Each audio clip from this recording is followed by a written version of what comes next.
Welcome back to another episode of the House of Hoosier podcast brought to you by the Field of 68. Do another crossover episode here as we get ready for Indiana and Illinois tonight at Assembly Hall, the border battle. Another edition of it as both teams are coming off of a loss, but looking to get back in the win column as both teams pushing once again to be in the top of the Big Ten. Alongside Ian Plaskoff, I'm Austin Platt. Pleased to have Kyle Tausk of the Champaign on Ice podcast on the Field of 68 podcast platforms. Kyle, thanks for joining the House of Hoosier.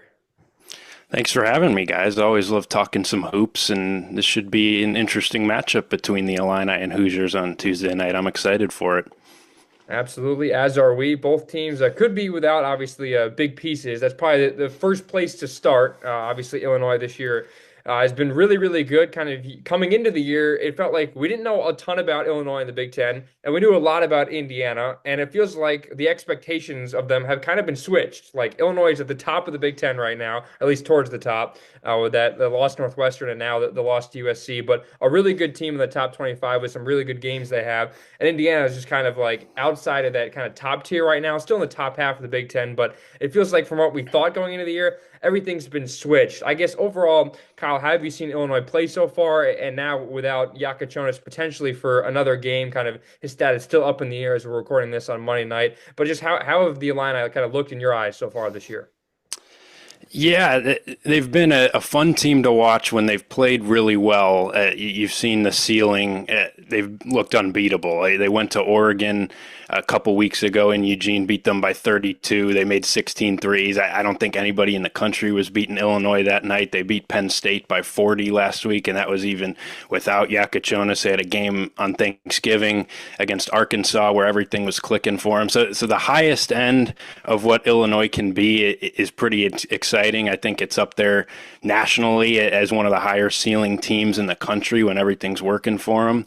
But it is a completely new roster that Brad Underwood put together. There's two returners from last year's Elite Eight team, and one of them isn't playing. He decided to redshirt before the season started, and Ty Rogers. So there's one guy in this rotation that's back. So it has been kind of a process of just molding all these new pieces together. It's a much younger team than some of these previous Brad Underwood teams. It was a loaded freshman class that Underwood brought in this year. And so it has been kind of a process, and some ups and downs have come along with that. Illinois has struggled in games and lost games they probably shouldn't. That game at Northwestern was a great example. They led that game by 10 in the second half and just let that one slip away. And then this one against USC this past weekend, they just got outplayed by a team that they're much better than. So there's still some inconsistencies with this Illinois team, but overall, I think Illinois fans have to be happy with what they've seen, especially the flashes, the higher end potential of what Illinois can be. I think is absolutely a Big Ten title contender and one that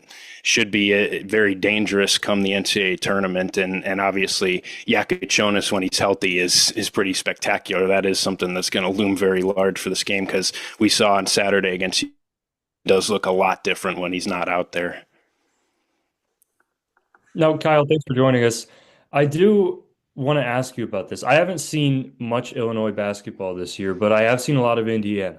And Indiana is a team that struggles against teams that shoot the ball well, shoot the ball a lot, and play fast.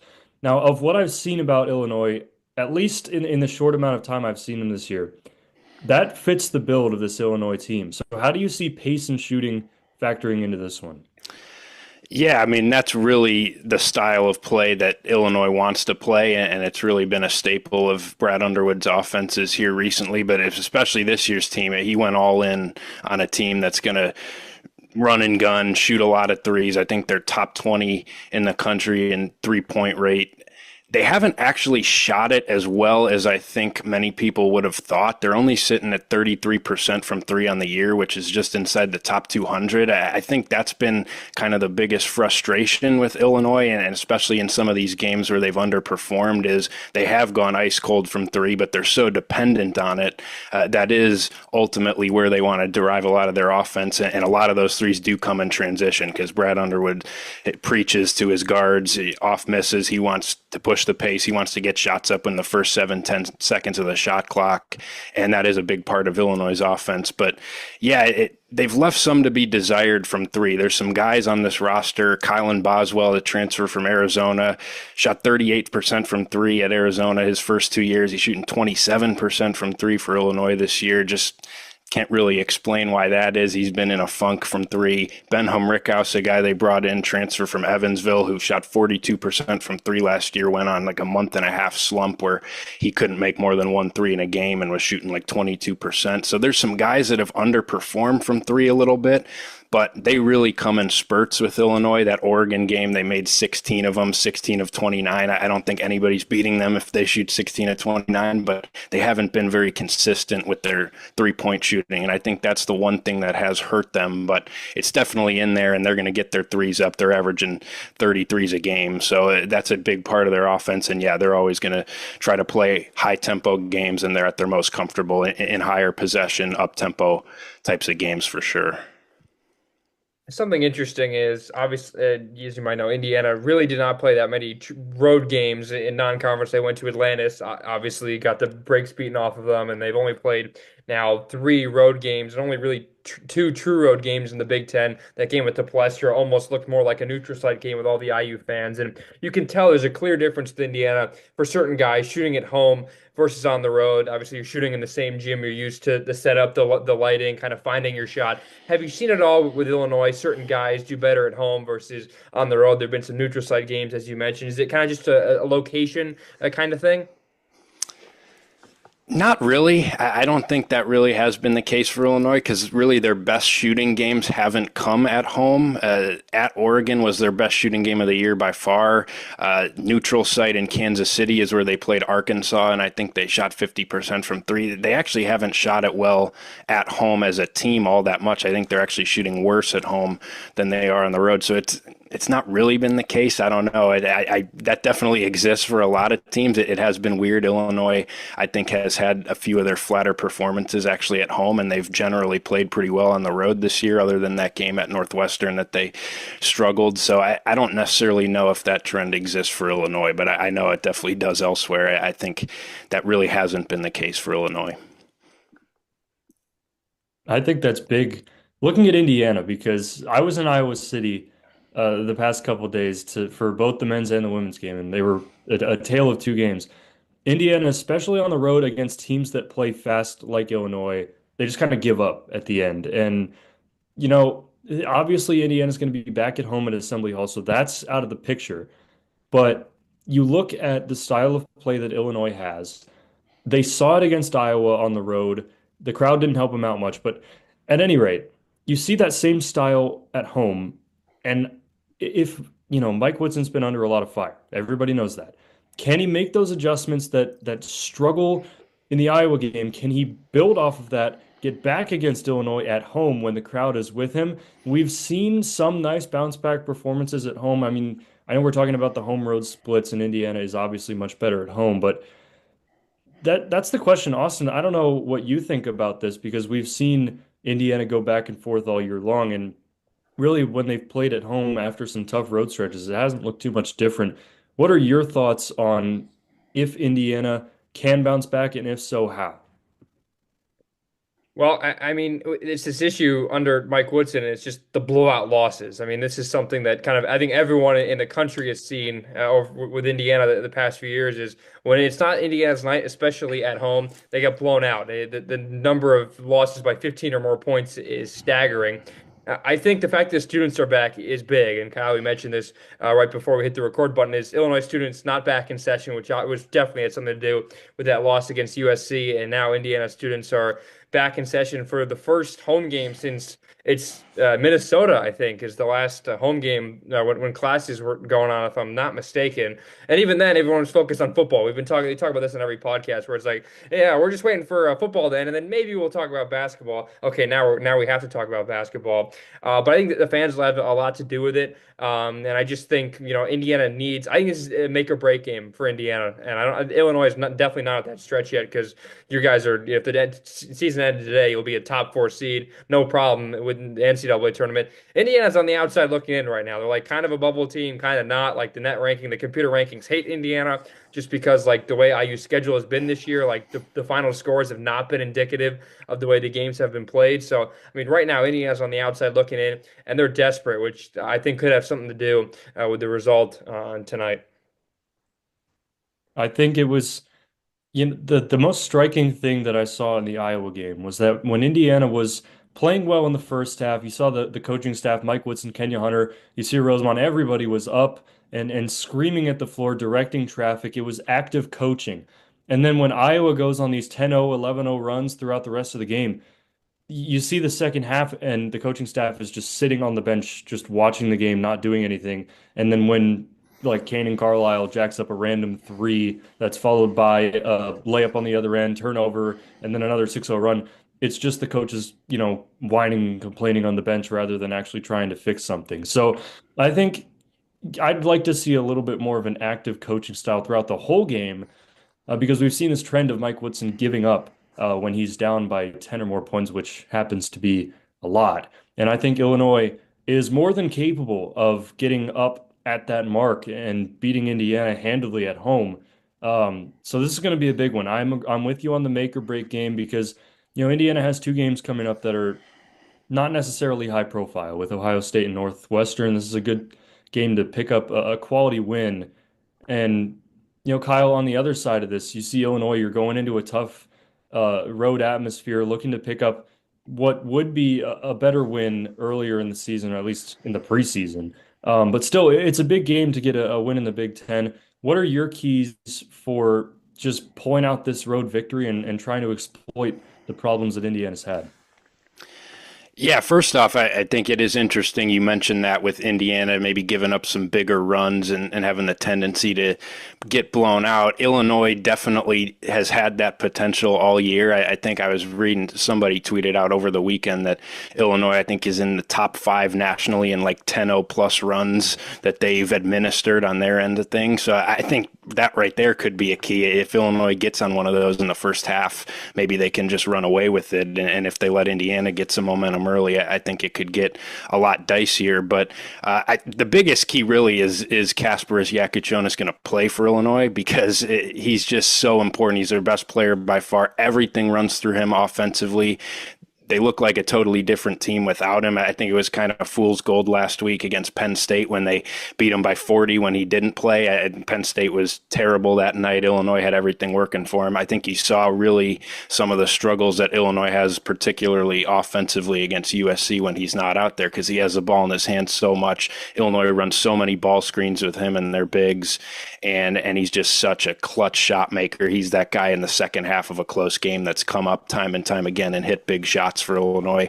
So that right there changes how I feel heading into this game. I still feel pretty good about Illinois' ability to bounce back from that loss if they get their best player back. If they have to play without him again, I think it's going to be tough to go into a place like Assembly Hall and get a victory. But assuming he does play, I think Illinois is cautiously optimistic. It's a minor injury and he will be back at some point this week. Hopefully it is against Indiana. I think the front court matchup is going to be huge on Illinois' end of things because Umar Ballo, for most teams probably, but for Illinois for sure, I think is going to be the biggest matchup problem for them because they start Tomislav Ivicic at center, a guy they brought in from Croatia overseas. He's the brother of Big Z on Arkansas.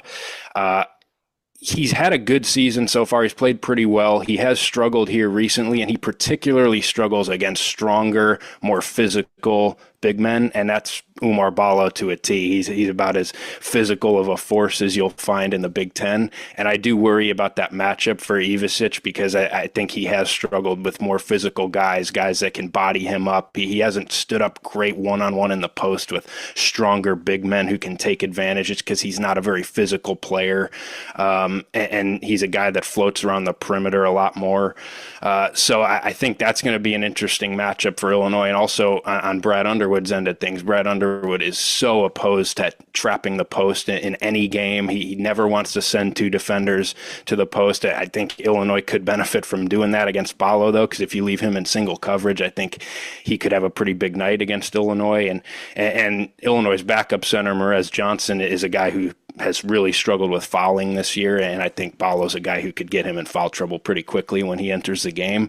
So containing him and just maybe seeing if there's a little wrinkle that Brad Underwood can throw there defensively. But also on the other end, I do think Illinois in the front court, that'll be interesting to see because they do run so much pick and pop stuff with Ivisic, and Ivisic plays on the perimeter so much, 36% three-point shooter, and he's had some big games from three. Getting Ballo in space, pulling him away from the rim, opening up angles for Illinois' wings, and if Jakucionis is in there to have a more open paint with Ballo maybe pulled out, having to go guard Ivisic on the perimeter and putting him in conflict in some ball screens, I think could be impactful for Illinois. And then also running the floor, as you guys mentioned, the tempo part of it. I think getting Ballo running up and down in a higher possession, fast-paced game, maybe you have to pull him off the floor, you tire him out and minimize his impact. So I think that's the biggest matchup that I'm looking at for Illinois is can you contain Ballo, who's played really well recently, and with Malik Renew out for Indiana, it feels like things have opened up even more for him. So I think Illinois is going to have to find an answer for him, and that's kind of the biggest thing I'm looking for as the key in this game. But also, as I mentioned before, I think Jakucionis' status is pretty massive on Illinois' side. The Ballo thing is so interesting to me because obviously his minutes have increased with Renew being out. It's now 3 games essentially without Renew. He played like a minute against Rutgers, and Ballo's ability to get up and down the floor like at any given segment, it's pretty impressive. Like the way he gets up and down the floor for as big and as physical he is. He does a pretty good job, and he'll play 32 minutes, and it's not like at the end of the games he's like really lethargic. Like even shooting free throws fine. Like at the end of the game, he's never the best guy to have on the free throw line. I mean, everyone tries the hack a ball at one point. If you need to foul Indiana, you're just gonna find number 11 and try and get him at the charity stripe. But I mean, all things considered, he's been pretty good. The free throws have been much better this year. I'm curious how Illinois this year has defended the three. Indiana, you mentioned opening the floor. Luke Goody has obviously started. That's obviously a huge talking point. Luke Goody playing against his former team has played, pretty well for the most part, being a starter. The game against Iowa, he wanted to forget, didn't play well, I don't think, on either side of the floor. But I guess with Indiana going to be taking more threes, hopefully, that Iowa game was just pathetic. They didn't take enough threes considering the way Iowa shoots the ball at home. But how has Illinois defended the three this year, and how are they preparing, I guess, for a team that should be playing 4 out, assuming Renew magically doesn't come back and Indiana plays a 2 big lineup? If that happens, I don't think Mike Woodson will make it out alive at halftime because the fans would really boom. Yeah, that's really been the basis of Brad Underwood's defensive scheme is defending the three-point line and trying to run teams off the line. Illinois consistently under Underwood has been a team that allows as few at threes as anybody in the country, always bottom 20 or 30 in that metric. And for an Indiana team that is starting to shoot more from the perimeter, I think that'll be part of what Illinois tries to do. Illinois also, something that Underwood does a lot is he kind of baits the worst shooters on a team to try and take some where he'll, pretty much dork a guy, play 5 feet off of him if there's a guy shooting 20-some% from three and kind of bait that guy into being the guy to take shots. But ultimately, Illinois is going to sit in their deep drop coverage. They're not going to help off the corner. They're not going to help off the wings.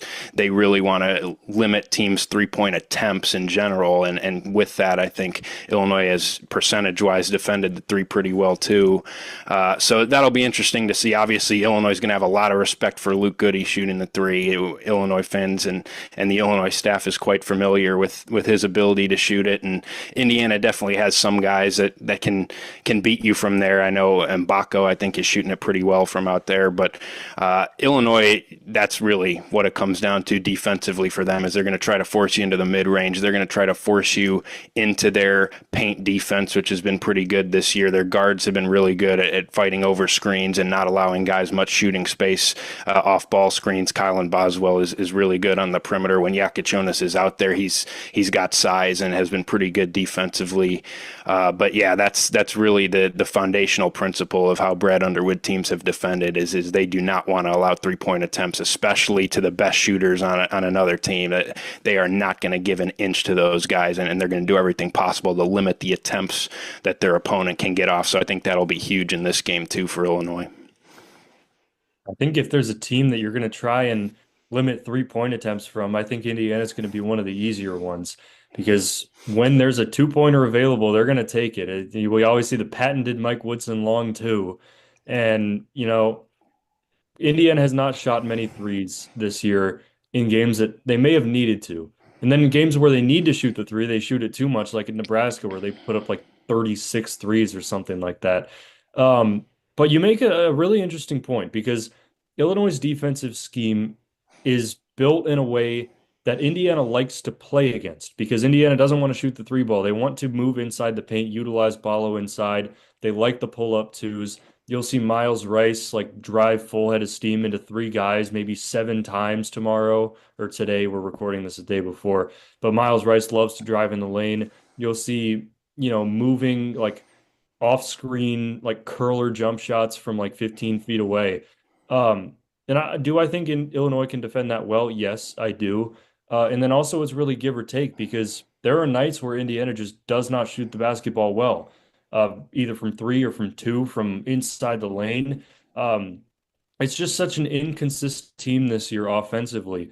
And then on the other side, Indiana's defense is really built in a way that Illinois is going to play well against because you have Ivisic out on the perimeter, like you said, that's going to pull Ballo out of the paint, and then it gets everybody else involved on cuts into the lane and perimeter play. And Indiana doesn't necessarily do too well with that when Ballo's not there because Indiana likes to funnel everybody down to Ballo in the paint and try and force missed shots there. So really interesting scheme-wise on both ends of the floor, and I'm excited to see how it pans out.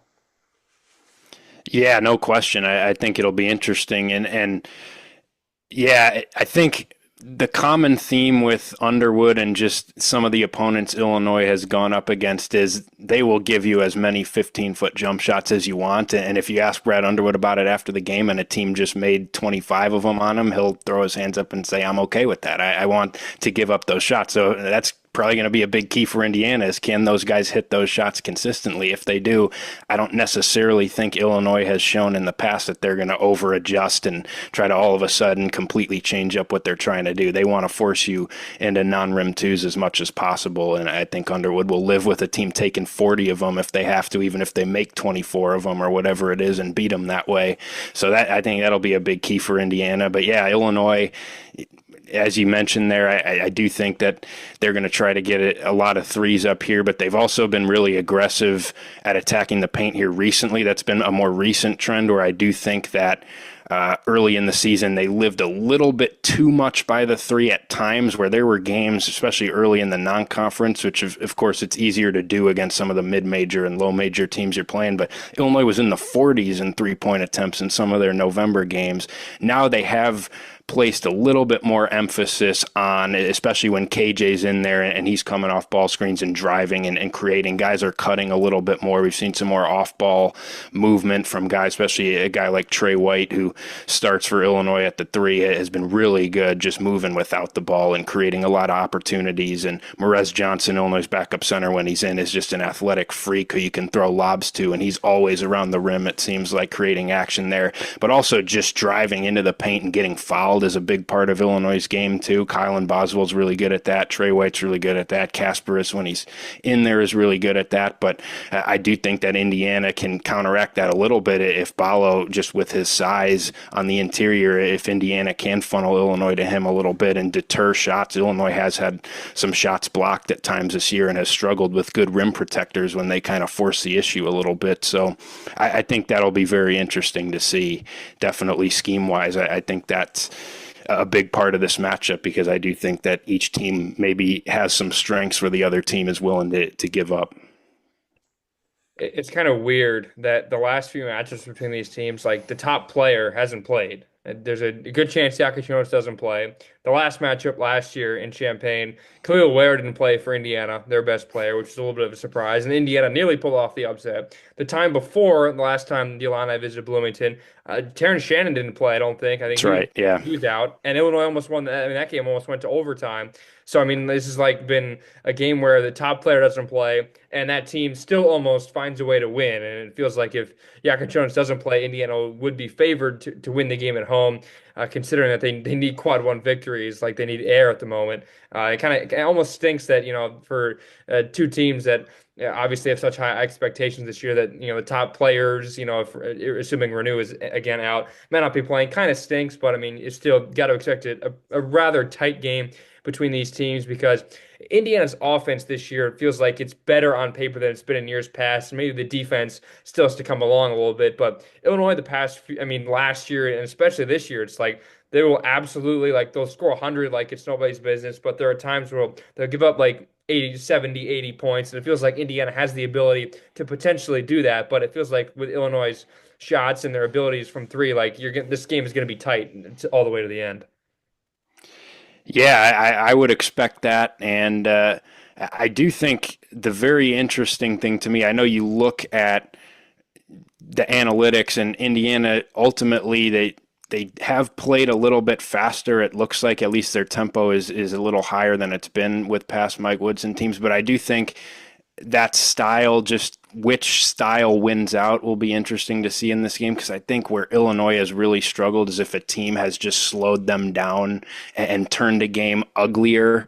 And I know maybe that contradicts a little bit what you said there with Indiana defensively having some struggles. Their offense has been okay, but I do think if this becomes an uglier game, that plays to Indiana's favor because that's happened twice to Illinois where they've just played a really ugly slugfest of a game where a team has taken them out of transition. They've totally slowed them down, and that was at Northwestern where Illinois just did not look good in that game. And then when Tennessee came to Champaign, Illinois had every chance to beat them, but Tennessee just plays that muck it up physical style that just uglies a game up. Feels like they always play those games. Illinois was not comfortable playing that way at all. Again, like you mentioned, really with your first question, the pace is a big thing in this game too. But I would expect this game to come down to the wire, and that's something that Illinois has had mixed results in close games this year. Some have gone their way. Jakucionis is a big piece of that because usually when it's gone Illinois' way, he's made a huge play down the stretch or a big shot to win Illinois a game. But sometimes the youth and the inexperience and just the newness for Illinois has shown up as well. That Northwestern game's a great example. They just could not get a good look late in that game, and a more experienced team in Northwestern just stole it from them in overtime. And if this game comes down to the wire, that'll be interesting. And from an Illinois side of things, I think Indiana would have the advantage there because I do think going to Assembly Hall in that environment, if Illinois gets to a point, especially if Jakucionis is out, I would get concerned, especially coming off the USC game for Illinois where they just couldn't buy a bucket down the stretch and their offense really bogged down without Jakucionis in there. I think that'll be interesting to see from Illinois' side of things how they handle that if this does come down to the last couple possessions.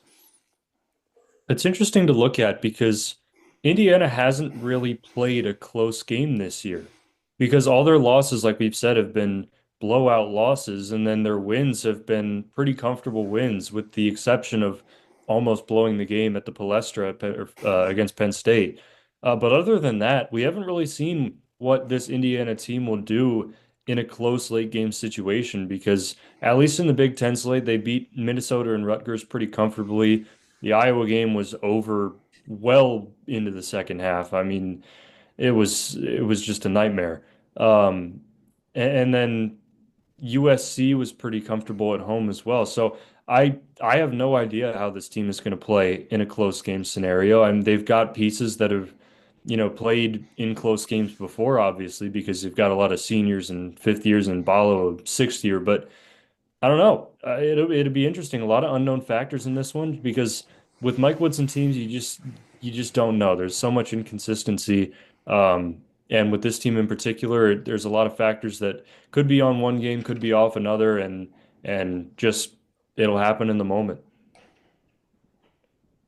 It feels like Ian with it. If it's a low scoring game, I give IU a great chance to win. If it's a high scoring game, I give Illinois a better chance to win. I think it's just as simple as that. Like if Illinois hits 75 points, they win the game. But if Indiana can hold Illinois to less than 65 points, then they'll win. It's somewhere the game will be decided in there, or something like that. I mean, 65 is a pretty low number, but the point still stands. High scoring game, I think Illinois wins. Low scoring game, Indiana wins.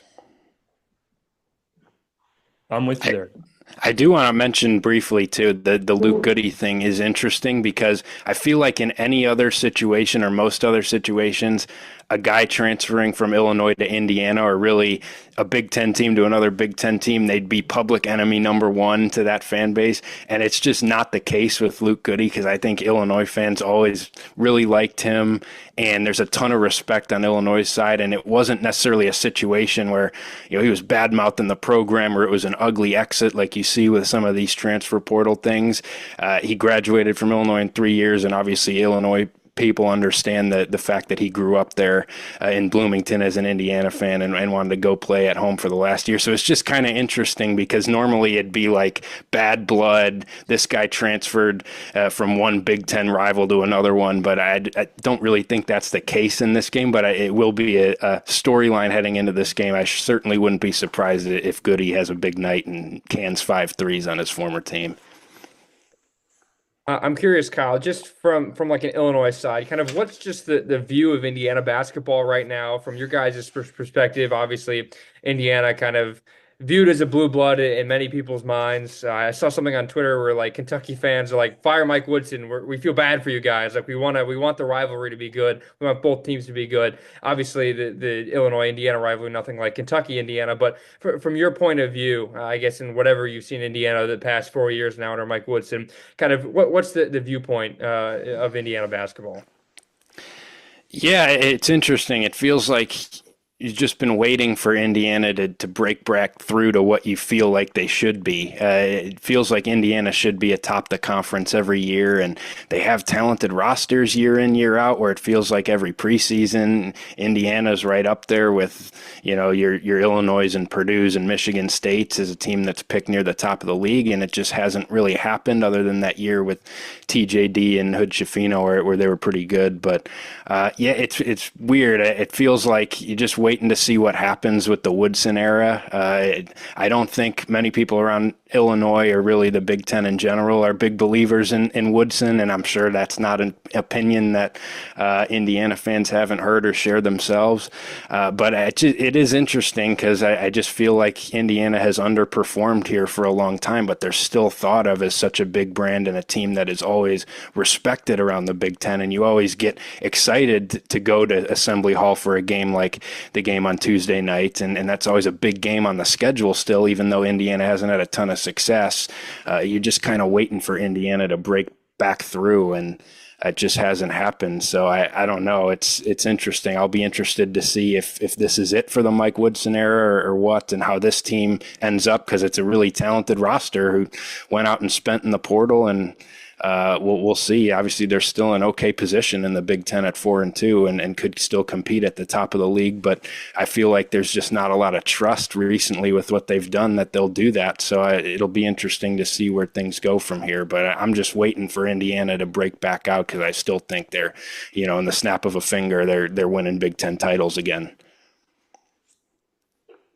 I hope I see that. I really do. I hope it's the snap of a finger, but no, that's spot on. That's kind of exactly what we feel, and this year in particular is just coming into the year of the expectations where really you don't make it to the second weekend, then there's big question marks. And last year, before that winning streak to kind of save the season, it was like there were rumors that he would get fired, and they kind of quickly were shoved under the rug. And Indiana announced that the team he'd be coming back, just to kind of quiet all of that. But it's like now it's Indiana's on the bubble right now, and they underperformed in the Bahamas, and that was like their biggest, because they don't play any really solid teams other than that trip in the Bahamas, that tournament in non-conference play. And in Big Ten play, they haven't really looked that great on the road, and it's almost like you have to win every home game at this point. And this is obviously one of the biggest, might be the best team that comes in, especially if Jakucionis plays. Is it time for score predictions, fellas? Is that kind of everything we've talked about? it's tough to predict this game. It's been so tight over the years, but I guess I'll start.